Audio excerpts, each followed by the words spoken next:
lesson, I'm going to help you understand the transient tachypnea of the newborn and what it means for this patient and your role in providing care. Okay, so transient tachypnea of the newborn is also known as TTN, just easier to say. So TTN, basically the baby just breathes fast. Remember, our normal newborn respirations are going to be 30 to 60. So with the tachypnea, we are over 60 respirations a minute. So this is transient. So it typically resolves itself within 24 to 48 hours and self-resolves. So 28 to 48 hours.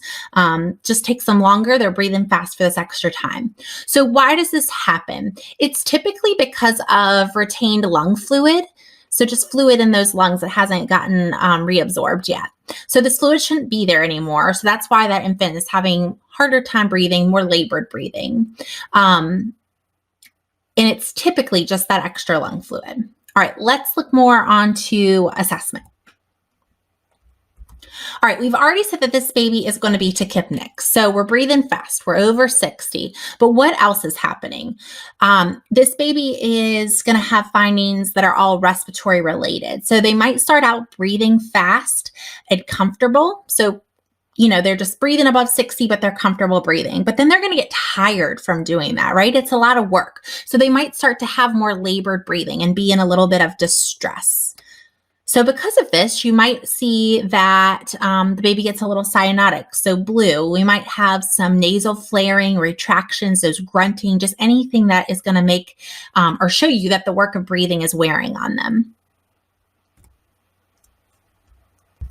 So what can we do to help this baby? So really, it's just a lot of monitoring. We're watching our oxygen saturation levels to make sure that they're doing okay. We're watching their work of breathing. Is the baby stable? If the baby isn't, then we might offer just some supplemental oxygen to help, just to keep them going because they're breathing so fast and they just get worn out. So giving them just a little extra supplemental oxygen for comfort. In rare cases, TTN can get worse and they might need ventilator support. It might be necessary, but otherwise it's just going to be supportive care.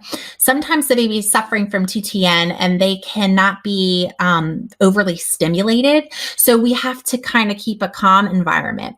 So this might mean no holding, which is really hard for the parents, no touch, and just let them be in a low stim environment. It just adds stress. And I know it kind of seems weird that those things would add stress, but it does. So we have to offer this support to them, support the parents that are unable to hold that baby, and educate the family on the situation and explain that the baby might not tolerate being held or touched.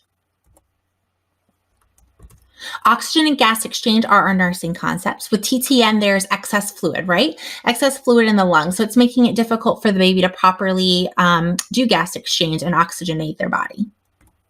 All right, so remember these main points.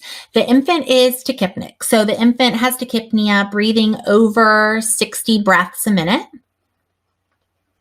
There is excess fluid in the lungs that needs to be absorbed, and they need a low stim environment. So sometimes the no holding, no extra touch.